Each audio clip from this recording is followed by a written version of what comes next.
Hej, jeg hedder Jørgen Retsbo. I skal have mig i matematik her til foråret fra B til A-niveau sammen med Bjørn Sørensen. Men det bliver mig, som kommer til at starte undervisningen op den første tid, fordi vi deler holdet. Jeg glæder mig til at se jer,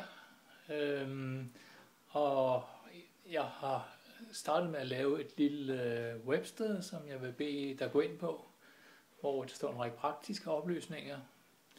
Men lige her, der vil jeg bare fortælle lidt om, hvordan undervisningen kommer til at foregå.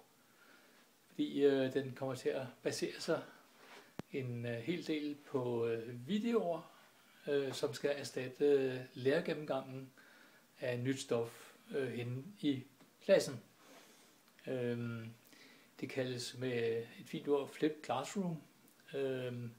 Og Flipped Classroom, det vil sige, at man kan sige, at undervisningen er vendt på hovedet. Sådan at den tid, man plejer at bruge hjemme på at sidde og lave opgaver og øve beviser og den slags, den foregår nu henne på skolen, hvor man kan snakke med andre om det. Hvorimod lærergennemgangen, hvor man typisk bare sidder og lytter passivt, den klarer man ved at kigge på små videoer eller screencast, hjemme, eller mens man sidder i bussen, eller hvor det kan være, fordi de ligger på YouTube, og derfor er de tilgængelige fra alle mulige steder i verden, og via forskellige af de små gadgets, vi alle sammen render rundt med.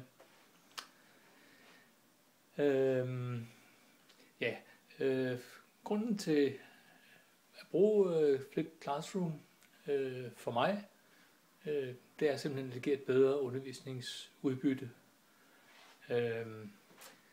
Man har simpelthen bedre mulighed for at sidde og spole lidt frem og tilbage i de her korte videoer og få tingene gentaget alt efter behov. Og frem for alt så får man meget mere tid til at arbejde med stoffet bagefter, fordi man lærer jo ikke stoffet ved bare lige at høre det en enkelt gang. Man lærer nok heller ikke at køre bil ved lige at se kørelæreren køre bilen.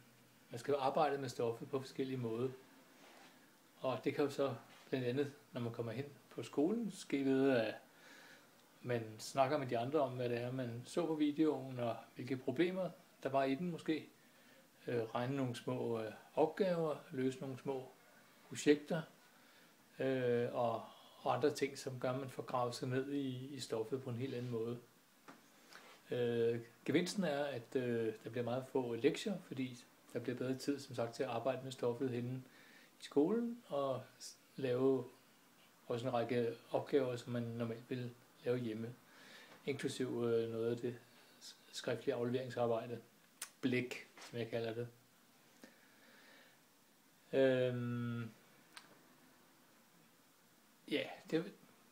Det var meget kort sagt om Flipped Classroom. I kan se en lille video om det med nogle sjove pingviner, som jeg har lagt på det lille websted, som jeg har opbygget Google Site.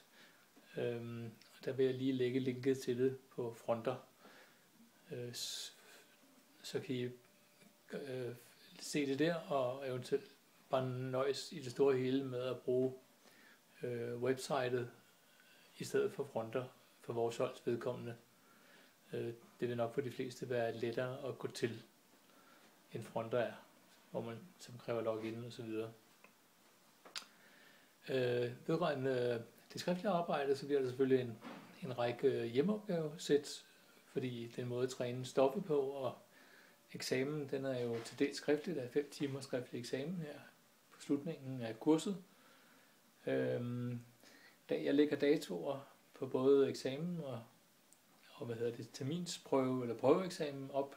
De ligger allerede fast. Den mundtlige eksamensdato, den får vi desværre først en gang omkring 1. maj eller deromkring, når eksamensafdelingen og undervisningsministeriet har fået lagt den samlede plan med sensorer osv. Så det er lidt for tidligt at bestille sommerferie, desværre. Yes.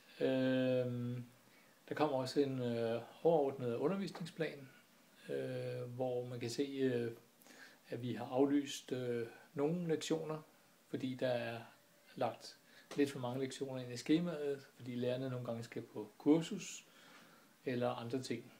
Men jeg kan allerede nu sige, at vi har fundet mulighed for, at vi har aflyst de lektioner, der ligger i påskeugen. Så der er mulighed for i hvert fald at holde lidt ferie der, hvis man i øvrigt har tid til det. Men jeg glæder mig rigtig meget til at se jer, og som sagt gå ind på Fronter og se linket til vores website og gå ind der. Der står blandt andet en masse om brugen af vores CAS-værktøj, som bliver Texas Inspire CAS. Og der er det meget vigtigt, at du lige i forvejen går ind og får installeret programmet. Det koster omkring 175 kroner for en 1 års licens, så det skal jo ikke vælge nogen af pinden. Du kan også starte med en 30-dages gratis trial. Men det er strengt nødvendigt at få fat i det med det samme, fordi vi går i gang fra day one. Og programmet er uundværligt til at arbejde med stoffet, og selvfølgelig også at bestå skriftlig eksamen. Ja, og jeg kan sige, at det er en kæmpe fordel at bruge det på computer eller Mac, når man nu har, eventuelt også iPad, i forhold til at bruge sin lommeregner, hvis man har sådan en.